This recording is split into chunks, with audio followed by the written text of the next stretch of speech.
Un élève normal ne peut pas être excellent sous certaines conditions avec un programme qui est énorme.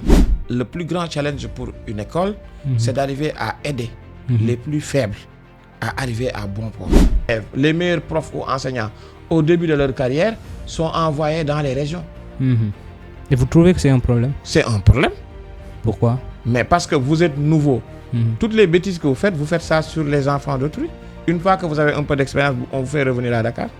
Ici, il y a beaucoup de parents qui n'ont jamais mis les pieds à l'école de leurs enfants. Oui, j'allais dire ça. Il y a des parents qui ne mettent jamais les pieds à l'école. Ces mêmes parents, voilà, ils n'ont pas compris que l'éducation est un investissement. Et le meilleur investissement, c'est la formation, la connaissance sur soi-même d'abord.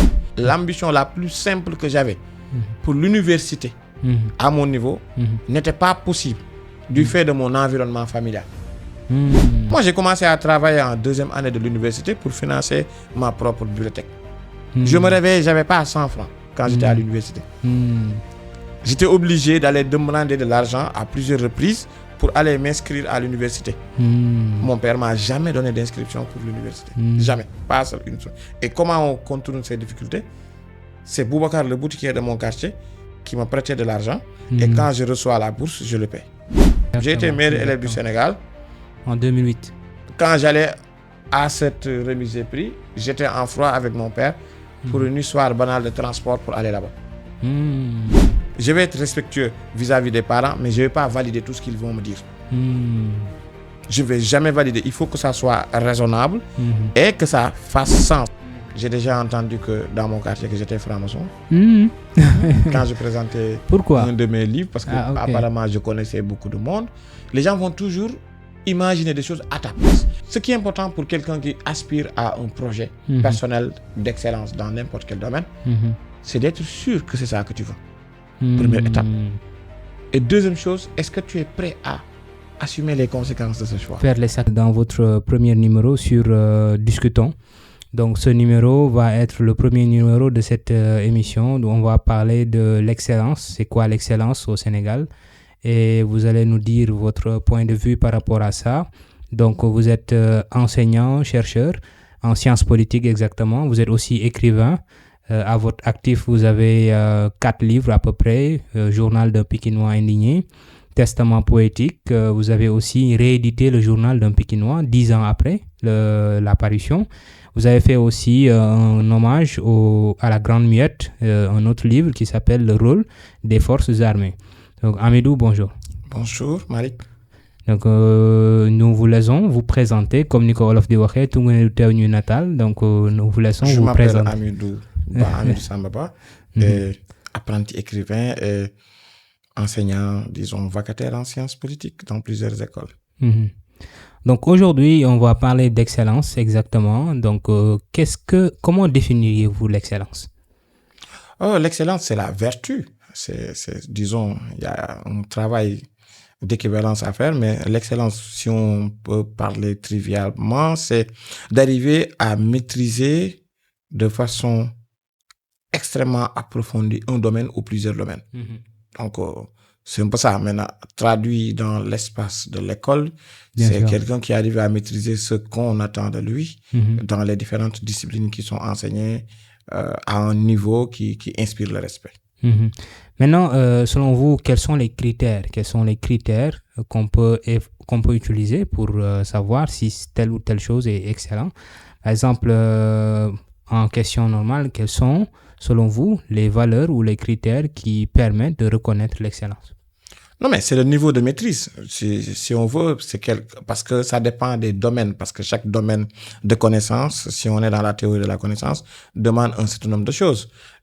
Les débutants dans une discipline, ils vont avoir du mal à comprendre les b.a.-ba, les règles de fonctionnement, mais les excellents, c'est des gens qui arrivent à faire la reliance, je reprends un peu l'expression de Moret, sur les différents domaines. Donc, quelqu'un qui arrive à comprendre ce qu'on attend de lui, mais non seulement, mais il va au-delà et il arrive à l'utiliser avec le principe de réversibilité. C'est-à-dire qu'on ne maîtrise pas un domaine tant qu'on ne peut pas retourner ce domaine dans tous les sens. Ça peut être en physique, en économie, ça peut être en histoire, ça peut être en philosophie ou en littérature ou ailleurs, à l'université aussi. Mais l'idée, c'est la question de la maîtrise. Maintenant, comment on arrive à l'excellence, c'est ça la question. Et parce que si on dit qu'est-ce que l'excellence, c'est une question très difficile, mais en tout cas, dans le cadre scolaire, c'est les bons résultats dans un premier temps. Mais comment on en arrive, ça appelle d'autres valeurs. La question de la discipline, de la régularité, dans un effort, dans un domaine. Parce que c'est important de savoir que même si les élèves sont intelligents, tout le monde est intelligent, celui qui passe le plus de temps dans un domaine de façon disciplinée a plus de chances de faire des résultats dans ce cadre. Maintenant, quel regard aujourd'hui portez-vous sur le système éducatif sénégalais dans ce sens-là? C'est un système qui doit être repensé. Et j'ai l'habitude de le dire parce que c'est un système qui ne fonctionne pas comme il devrait, parce que c'est un système éducatif qui est dans un format d'intégration et non d'inclusion. Il y a beaucoup d'élèves qui sont exclus dès le départ du fait de leur appartenance sociale, du fait de leur lieu d'habitation. Quelqu'un qui habite dans un village où il n'y a pas d'électricité a moins de chances de faire ses études le soir que quelqu'un qui habite en ville. Et donc, l'école... Comme rappeler la reproduction sociale. Oui, c'est un peu ça, mais ici, c'est une inégalité géographique. Exactement. C'est une inégalité qui s'applique sur bien des facteurs qui pèsent sur cette excellence-là. Déjà, dans le départ, il y a des pesanteurs qui pèsent sur les élèves selon les endroits. Il y a des endroits où vous quittez, vous faites 10 km pour aller à l'école, le matin et le soir.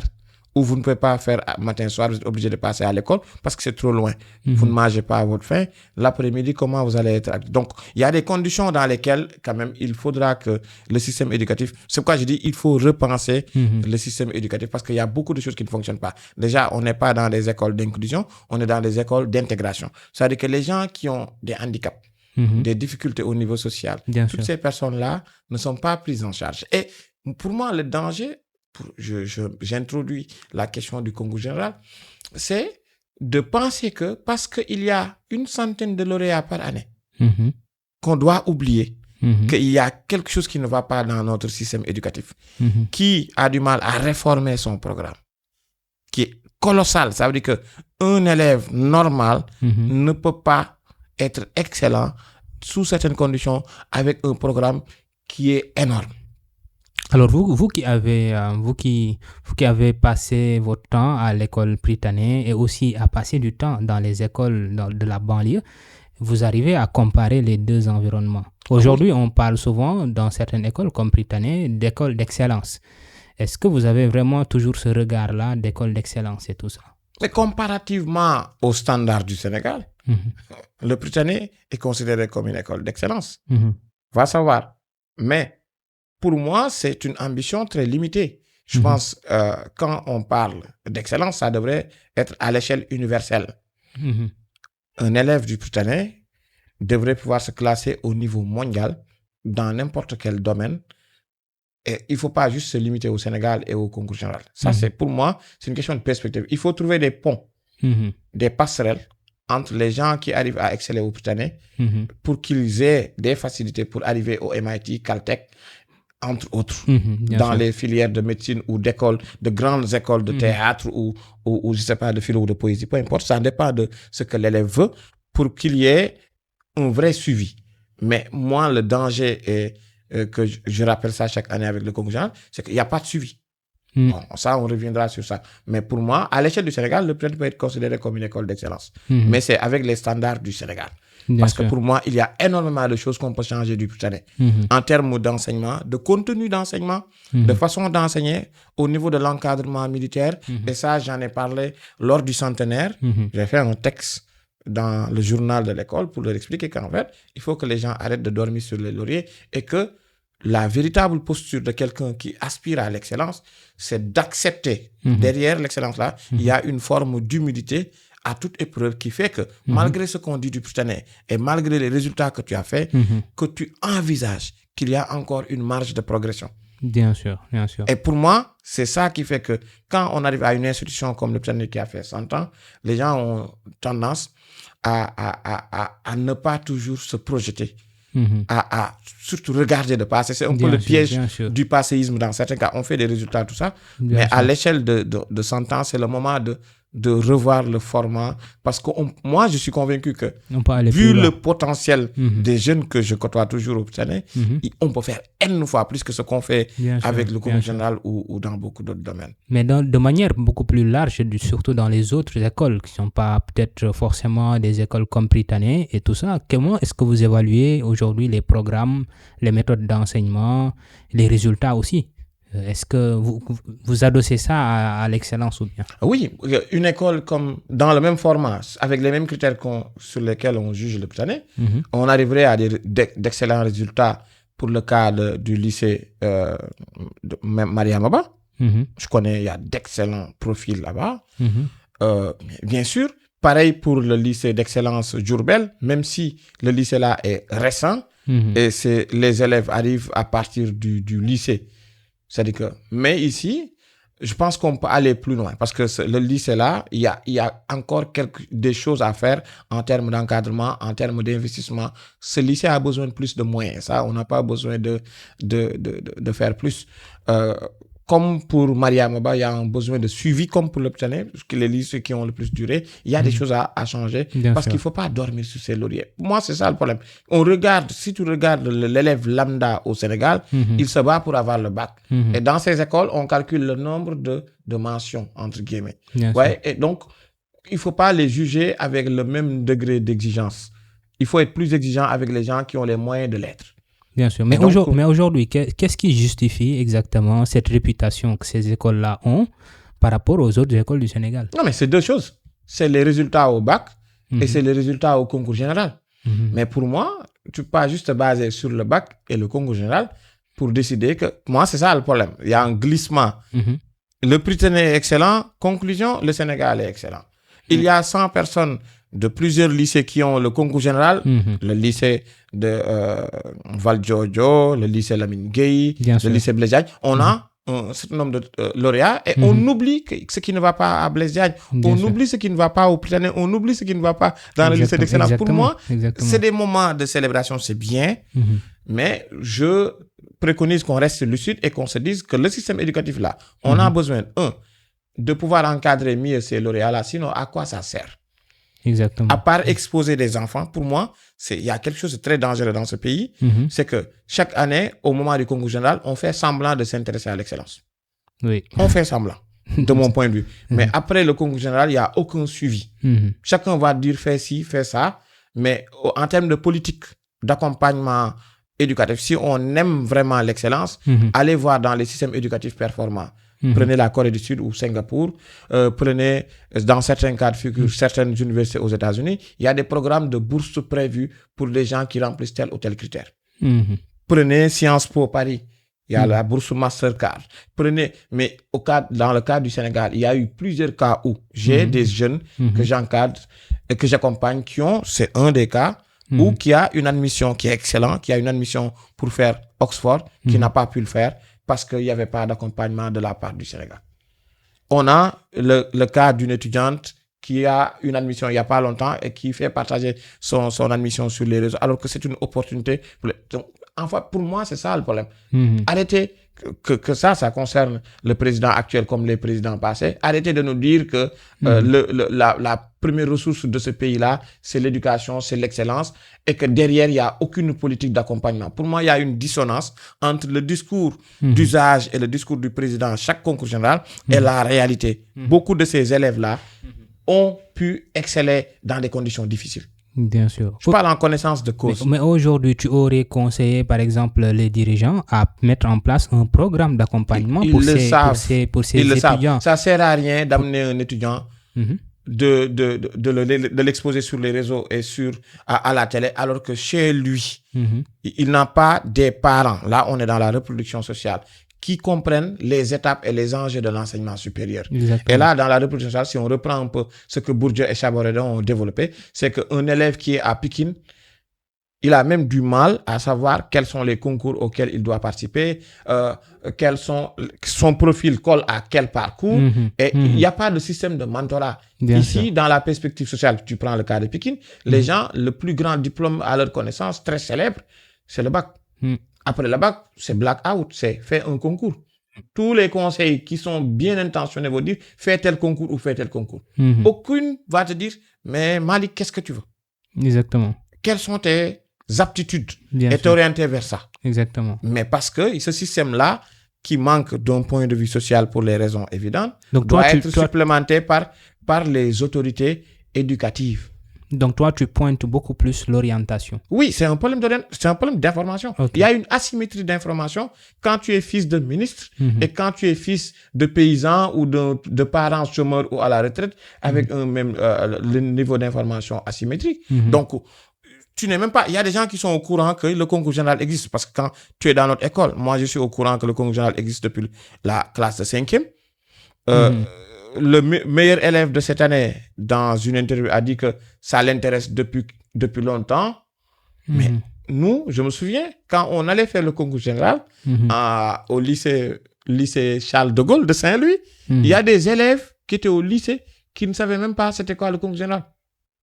C'est pour te montrer l'asymétrie d'information. Nous, on a la chance d'avoir été dans une école où on est au courant de tel ou tel concours. Ici, tu leur expliques le concours général. Maintenant, ça a été un peu médiatisé. Les gens, mais ils sont au courant que le concours existe. Il y a des élèves qui sont excellents à Kaolack ou à Kédougou qui ne savent même pas comment participer. Comment y participer. Pourtant, ils sont excellents. C'est pareil dans tous les niveaux, pour les concours et autres. Donc, il y a une asymétrie et l'État, dans une de ses obligations, doit offrir les mêmes chances à tout le monde, ce qui n'est pas le cas. De mon point de vue, de ce que j'ai observé. Maintenant, quelles sont les méthodes à mettre en place aujourd'hui dans ces écoles-là qui sont un peu réputées comme excellentes? Donc, quelles sont les méthodes pour appliquer cette réputation-là sur les autres écoles du Sénégal pour qu'on ait un système intégré? Pas seulement juste de 2, 3, 4, 10 écoles qui sont excellentes, mais qu'on ait un système où toutes les écoles sont vraiment comme ça. Non, le vrai enjeu de l'éducation, c'est pas d'avoir forcément ces étoiles filantes là, les gens qui sont excellents, tout ça. Parce que le niveau d'intelligence, selon beaucoup de facteurs génétiques, contextuels, tout ça là, peut varier d'un élève à un autre. Le plus grand challenge pour une école, c'est d'arriver à aider les plus faibles à arriver à bon port. Ici, c'est l'inverse qu'il faut regarder. C'est le Britannique, on ne débat pas sur est-ce que tu auras le bac ou pas.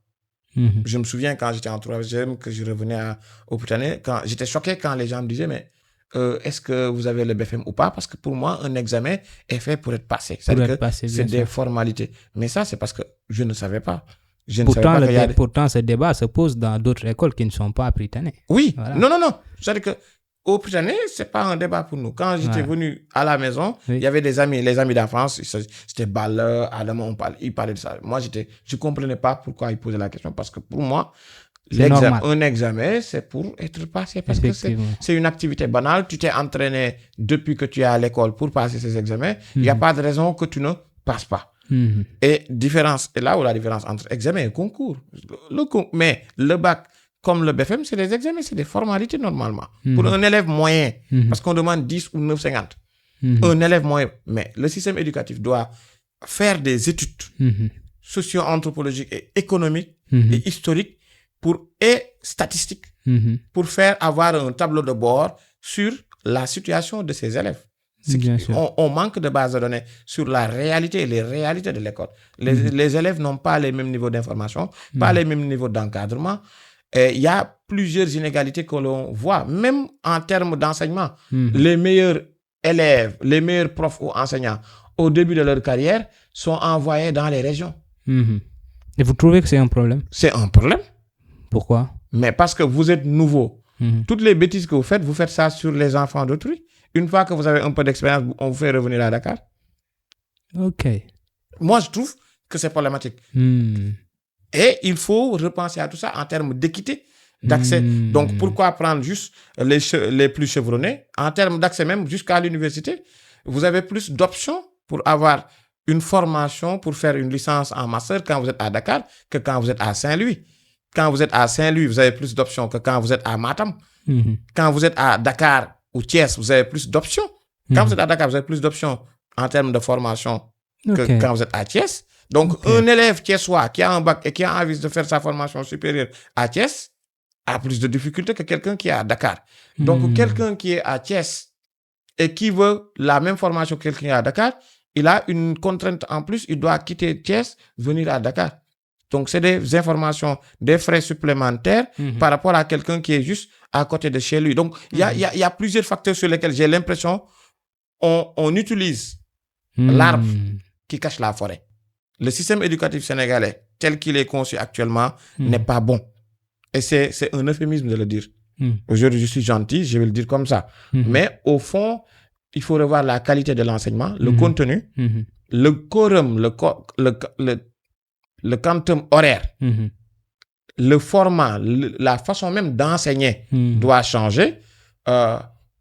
Les gens doivent arrêter de se retrouver dans l'enseignement parce qu'ils n'ont pas d'autres jobs. On a beaucoup d'enseignants qui sont plutôt des mercenaires, qui ne connaissent pas, réellement, qui n'ont pas de rapport sain avec la connaissance, le savoir, l'école. Mais faute de mieux, on s'est retrouvé dans l'enseignement. Faute de mieux, les gens font ça comme un pis-aller. Et donc, ça pose problème parce que s'il n'y a pas la vocation, les efforts qu'il faut pour faire le job correctement ne suivent pas dans certains cas. Quand on fait face à certaines difficultés, on a plus tendance à abandonner. Et au-delà, en termes de structure, il y a au Sénégal, aujourd'hui en 2026, il y a des milliers d'abris provisoires. Est-ce que vous pensez qu'un élève qui peut exceller dans ces conditions, oui. Qui a accès à une école correcte à Dakar et quelqu'un, parce que tu es à Kolda ou parce que tu es à Kaolack ou à Thiès, même ici Thiès, il y a des écoles qui sont dans des villages où il n'y a pas d'électricité. On est à 110 km de Dakar. À Keur Ndiol-Dien, ils n'ont pas d'électricité. Il y a des écoles là-bas. Est-ce qu'ils sont dans les mêmes conditions d'apprentissage? Je ne parle même pas de l'aspect sexo-spécifique. Il y a plus de contraintes sur les filles à l'école que sur les garçons. Les filles, il y a les travaux domestiques et les mêmes attentes. Et les risques d'attouchement sur les filles, les risques de viol, harcèlement à l'école et sur les chemins dans certaines zones où des filles se sont retrouvées harcelées entre les villages. Tout ça là, c'est des facteurs d'abandon, de traumatisme. Donc, il faut questionner tout ça si on est vraiment intéressé par le savoir, la connaissance et l'excellence. Mais moi, de mon point de vue, on est un pays qui fait semblant de s'intéresser à l'excellence. Et tu pointes les responsabilités où exactement? Non, il y a des niveaux de responsabilité. Mais la plus importante, c'est au niveau des autorités ministérielles en termes d'éducation. Ceux qui conçoivent les programmes et les mettent en œuvre ont une responsabilité. Ceux qui font le suivi, le contrôle. Ensuite, deuxième niveau de responsabilité, il y a les parents. Moi, je mets les parents. Ton enfant, tu as l'obligation de faire son suivi. Bien sûr. C'est ton enfant. Tu ne peux pas démissionner. Si ton enfant arrive chez toi et qu'au lieu de le suivre dans ses études, ici, il y a beaucoup de parents qui n'ont jamais mis les pieds à l'école de leurs enfants. Oui, j'allais dire ça. Il y a des parents qui ne mettent jamais les pieds à l'école. Ces mêmes parents, ils sont présents au Magal avec plusieurs habits. Ils sont dans les tontines pour les mariages et toutes les formes de folklore possibles. Ils sont présents dans toutes les activités qui n'ont rien à voir avec l'école, mais qui sont incapables de faire une tontine pour le suivi scolaire de leurs enfants. Exactement. Qui vont se plaindre. Moi, j'ai eu un cas une fois, un élève m'a dit, non, je ne peux pas payer ma 3e année de licence parce que ma mère a utilisé l'argent prévu pour ça, pour le mariage de mon grand frère. Wow. Hassan, ça c'est un exemple du sens des priorités. Maintenant, moi je dis aux gens, tu ne peux pas prendre ton enfant, le jeter à l'école et penser que l'école va tout faire à ta place. Les parents sont responsables du suivi de l'éducation de leurs enfants. Ils ne doivent pas abandonner ou démissionner parce qu'il y a des difficultés. L'école, ça coûte cher. Bien sûr. Mais ce n'est pas une raison de les laisser aller faire du foot qui n'a pas d'avenir ou aller vers la lutte ou aller vers les contenus. Je vais être créateur de contenu. Il n'y a aucun domaine dans le monde où tu vas faire quelque chose d'excellent dans les bonnes formes où il n'y a pas de connaissances sûres à la base. Bien sûr. Et ces connaissances, il faut prendre le temps qu'il faut pour les avoir. Et j'ai l'impression que les gens cherchent les raccourcis. Il n'y a pas de raccourci. L'enfant qui est né là, Il t'a pas demandé de naître. Il t'a pas forcé à naître, à venir, tout ça là. C'est ton obligation de lui payer une éducation de qualité, de gérer sa santé, de lui permettre d'avoir des possibilités plus que d'autres. Parce que la première difficulté, c'est ça, les inégalités sociales. C'est que tes parents, ils connaissent même pas les enjeux. Bien sûr. Ils connaissent même pas les enjeux. C'est-à-dire que et les conséquences moi, je connais beaucoup de jeunes. Tu excelles, tu es au concours général, tu dois faire tes préparatifs pour aller juste voyager. Et les parents te disent, j'ai pas d'argent. Mais cet argent-là, ils le mettent ailleurs. S'il y avait il y a de l'argent, mais pas pour toi. Ils n'ont pas compris que l'éducation, ils n'ont pas compris que l'éducation est un investissement. Et le meilleur investissement, c'est la formation, la connaissance sur soi-même d'abord. Et moi, c'est des difficultés que j'ai vues, que j'ai vécues. Une fois, mon père m'a dit, moi, les études longues là que tu fais, moi, ça ne m'intéresse pas. Oui. Moi, ce que je veux, c'est ce que tu me donnes à la fin du mois. Et il y a beaucoup de parents qui mettent la pression sur leurs enfants sur ces questions-là. Et le modèle est inversé. Ton enfant a besoin de s'épanouir. Si tu lui demandes de l'argent chaque mois, tu crées une pression supplémentaire sur lui. Et un nouveau diplômé, quelqu'un... Non, l'argent de ton enfant n'est pas ton argent. Toi, ton obligation en tant que parent, c'est de l'aider à s'épanouir pour qu'il soit autonome, il ou elle. C'est pas en retour qu'il est obligé de te donner de l'argent chaque fin de mois. Je dis à mon père, moi, je ne te dois rien du tout. Le jour du jugement dernier, on va demander, toi, mon père, comment tu m'as géré et est-ce que tu as fait ça? On ne va pas me demander l'inverse. Moi, je te dois du respect, je te dois tout ça, mais je ne te dois pas de l'argent. Et si je te donne quelque chose, c'est parce que ça me plaît et que par politesse, c'est joli à faire, mais dans la mesure du possible. Et moi, je ne comprends juste pas pourquoi tu me demandes ça, parce que on ne va pas à l'école pour de l'argent. On ne va pas à l'école pour ces questions-là. On va à l'école pour être le projet initial. L'enfant n'est pas un retour sur investissement. Quoi. Voilà, il n'a rien demandé. Il ne faut pas lui mettre la pression pour ces histoires-là. Et c'est quelque chose de courant au Sénégal. Même sur le choix de carrière. Ils vont dire, va faire médecine, parce qu'eux, ils veulent ça. Oui, exactement. Mais toi, je demande, mais l'enfant là, veut qu'est-ce quoi? Que toi tu veux? Oui, bien sûr. Et donc ça, c'est des sujets sur lesquels je pense on devrait... Donc le premier niveau de responsabilité, tu penses... les autorités politiques qui ne font pas le travail, de mon point de vue. C'est ce qui propose les programmes et les parents. Les parents, oui. Il y a d'autres responsabilités. Quand tu grandis maintenant et que toi, tu es un étudiante à l'université, tu as aussi une responsabilité.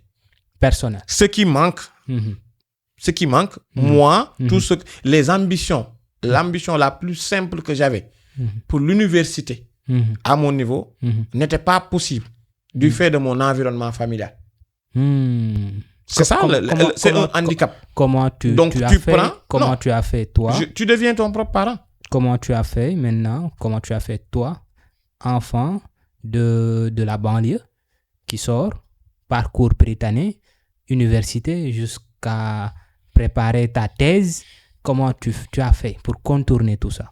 Moi, je pense que la plupart des difficultés ont des solutions.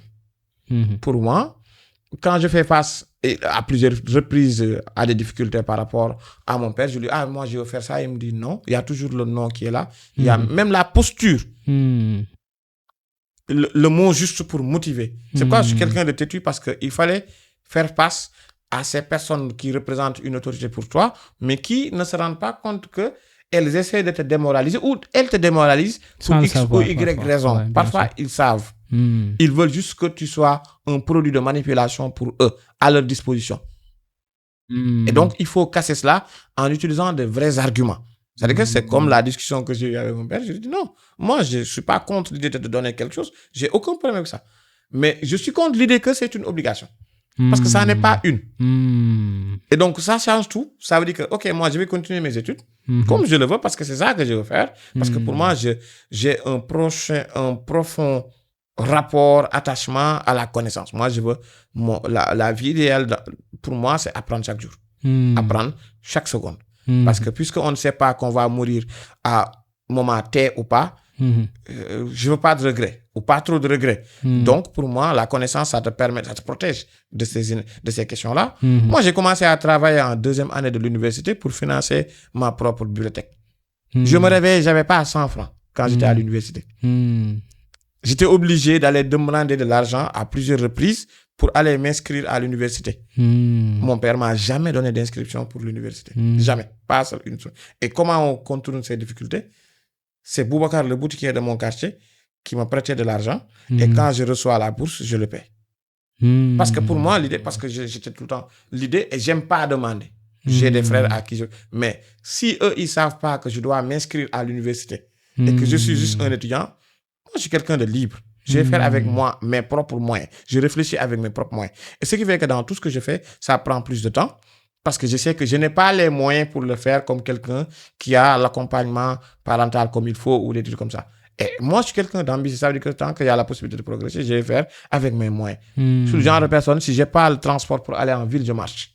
Je ne vais pas demander, je ne vais pas faire de stop parce que pour moi, c'est de la dépendance. Je vais marcher. Ça va prendre plus de temps pour y arriver, mais tu vas y arriver. C'est pareil, jusqu'à ma thèse, c'est pareil. Je souris chaque jour alors que je n'ai rien du tout, mais je m'en fiche. Parce que pour moi, voilà, j'ai la chance d'avoir une tête, je peux réfléchir pour faire face à toutes ces difficultés-là. C'est pourquoi aussi je comprends. Quand les jeunes, je comprends. Parce que je suis passé par toutes ces étapes. Exactement, j'ai été meilleur élève du Sénégal. En 2008. Quand j'allais à cette remise des prix, j'étais en froid avec mon père pour une histoire banale de transport pour aller là-bas. Donc, et ça, c'est juste 2008. Avant ça, il y en a eu. Après ça, il y en a eu. Et c'est ça l'écosystème dans lequel on est au Sénégal. C'est pourquoi il faut être convaincu. Moi, je suis convaincu par ce que je fais. Je vais être respectueux vis-à-vis des parents, mais je ne vais pas valider tout ce qu'ils vont me dire. Je ne vais jamais valider. Il faut que ça soit raisonnable et que ça fasse sens. C'est ça l'aspect de bouclier d'Achille de la connaissance. C'est-à-dire que je peux bien entendre, je me protège, personne ne sait autour de moi que je peux me réveiller, j'ai rien du tout. Vous êtes vraiment un produit qui respire l'excellence, qui aspire à l'excellence, qui vise l'excellence. Vous êtes meilleur élève du Sénégal en 2008. Vous avez fait un parcours de sciences politiques jusqu'à aujourd'hui préparer ta thèse dans quelques jours ou quelques mois. Aujourd'hui, quel est le message que tu vas adresser aux jeunes qui aspirent à l'excellence pour vraiment clôturer ce débat qui est très intéressant, où tu nous as montré qu'il ne suffit pas de naître quelque part pour rester dans cet endroit-là. Les gens vont te prêter des intentions. Les gens vont développer des théories du complot autour de toi. J'ai déjà entendu que dans mon quartier que j'étais franc-maçon. Quand je présentais un de mes livres, parce que apparemment je connaissais beaucoup de monde, les gens vont toujours imaginer des choses à ta place. Parce qu'ils ne sont juste pas habitués à cette différence. Les gens, ils sont dans la culture de « voyez-moi, regardez ce que je fais ». C'est cette culture de « montrez-moi ». La connaissance, c'est l'inverse. C'est la discrétion, c'est le désintérêt pour les choses matérielles. C'est-à-dire qu'on sait que le matériel existe, tout ça là est important, l'argent et tout, mais tu ne vas pas te lever pour ça. Et donc, ce qui est important pour quelqu'un qui aspire à un projet personnel d'excellence dans n'importe quel domaine, c'est d'être sûr que c'est ça que tu veux. Première étape. Et deuxième chose, est-ce que tu es prêt à assumer les conséquences de ce choix? Faire les sacrifices qu'il faut. J'aime pas le terme sacrifice parce que tu ne vas pas mourir pour ça. Si je suis encore là... Mais dans le sens où tu dois faire ce qu'il faut pour y arriver. Faire ce qu'il faut, ce n'est pas un sacrifice. Voilà. C'est de la discipline. La discipline, c'est de faire ce qu'on doit faire, même quand c'est difficile. Même quand on ne veut pas le faire. Tu dois te lever à 6 h du matin pour aller travailler. Tu le fais même si tu es fatigué. Parce que tu as mal dormi parce qu'il fait chaud. Et que tu n'aimes pas ton chef. Ton boss là-bas, tu ne l'aimes pas. Mais tu as signé un contrat moral, tu dois le faire. Et tu dois bien le faire. Pour moi, faire... Donc, quand tu veux exceller à l'école, tu te fais un projet et tu y travailles chaque jour. Ça demande de la lecture. Ça demande des recherches, ça demande des exercices à faire en maths, en physique, en économie, en histoire, en droit. On n'invente rien. Pas de raccourci. Et l'IANI peut être utilisé comme assistant, mais ne peut pas remplacer votre tête. Parce qu'à la fin de la journée, c'est ce qu'il y a dans votre tête qui va compter. Quand tu vas aller à l'examen, le jour de l'examen, le jour du concours, le jour où tu dois faire telle ou telle présentation, ce que tu n'as pas dans ta tête, là, tu ne peux pas le sortir. Et donc, ça, c'est cette culture. Il faut être donc patient. Il faut de l'humilité face au travail colossal que ça demande, de maîtriser un domaine. Mais ensuite, il faut de la discipline pour faire chaque jour ce que Virgile dit, faire les choses. Labor omnia vincit improbus. C'est-à-dire que travailler chaque jour sur ce que l'on a comme projet. Moi, mon projet, c'est de travailler c'est d'être quelqu'un de libre, d'être dans un métier libéral, avoir des garanties de liberté de penser, d'agir, d'action, de mouvement et d'interagir avec les gens. je travaille sur ça. Et j'assume ce que ça demande comme conséquence. Je n'ai pas peur que ma famille ne soit pas d'accord, qu'elle ne soit pas au courant, qu'elle soit opposée, que ça soit mes amis. Pour moi, c'est normal. Parce qu'il n'y a que toi qui connais réellement où tu veux aller. Et pour moi, j'évolue dans le monde des livres. De conscience tranquille aussi. Voilà, j'évolue dans le monde des livres. Et pour moi, la valeur centrale dans ma vie, c'est le livre. Voilà, c'est le Coran, c'est la Torah, c'est les psaumes, c'est la Bible, c'est le Sefer el-Zohar, c'est les romans classiques du monde entier, brésiliens, portugais, sénégalais, congolais, c'est les Russes et tous. Pour moi, c'est le plus important parce que c'est le lieu de la connaissance. Et pour moi, ma discipline me dit, peu importe ton niveau d'occupation, je fais beaucoup de cours, tu dois lire chaque jour. Tu dois apprendre chaque jour. Donc, chaque jour, je fais de la recherche. Peu importe, je suis fatigué, je suis malade. C'est vacances, pas de vacances. Tu te reposes quand tu es fatigué, mais le reste du temps, tu travailles sur ça. De sorte que, si tu veux qu'on parle de Balzac aujourd'hui, il n'y a aucun problème, je connais toute sa vie. Sa vie, sa mort, comment il a dépensé, ses amis, son parcours, parce que ça m'intéresse. C'est pas juste lire Balzac parce que c'est au programme au lycée. C'est pas, je connais la vie par cœur de Flaubert, de Sonia Laboutansi, de Mariama Ba. Parce que c'est ça qui m'intéresse. Ma discipline et toutes ces années passées à lire pour avoir le droit et la légitimité de parler de livres, de l'écriture, il faut être un lecteur discipliné. Et pour moi, ce qui fait que la majeure partie de mes dépenses, c'est les livres. Pour moi, il n'y a que ça qui est important dans la vie, c'est les livres. Avant d'écrire une phrase, je dois être sûr que cette phrase-là n'a pas déjà été écrite. Et pour être sûr, il faut avoir lu ceux qui ont écrit avant toi. Bien sûr. Et ce qu'on ne fait pas ici. Moi, je sais, rien qu'en lisant la nouvelle production, vous vous rendez compte, les gens qui copient, c'est le syndrome de l'inventeur de Pitirim Sorokin, mais c'est un problème. Parce qu'on n'est pas assez discipliné et les gens ont tendance à t'applaudir très tôt en disant tu es le meilleur. Tu es le meilleur écrivain. Donc, l'humilité ici va servir de paravent et ton sens critique va dire le meilleur de quoi? Pour aller où? Est-ce que j'écris d'ailleurs pour être le meilleur? J'écris parce que j'ai quelque chose à partager, j'ai une sensibilité, une passion que je voudrais passer à la prochaine génération. Et pour ça, tu prends des repères. Moi, mes repères sont clairs. Hein? C'est ceux que je considère comme les plus grands écrivains. C'est Solietine, Nikolai Gogol, c'est Kundera. Même s'il revient à la tendance, c'est bien sûr, dans le cadre sénégalais, c'est Boubacar Boris Diop, c'est Mohamed Bougar Sarr, c'est pour moi Cheikh Amadou Bamba, c'est Fama Diagne Sène. Bien sûr. Fama Diagne Sène. Et pour le niveau africain, c'est Sonia Laboutansi pour moi, le meilleur écrivain. Donc, tout ça, et tu vas apprendre de tous ces gens. C'est ça, l'école de la littérature, l'école des livres, l'école, pour moi, pour juste donner cet exemple-là, c'est les gens qui écrivent et qui écrivent bien, qui le font par la passion, pas parce qu'ils veulent se faire voir. Voilà.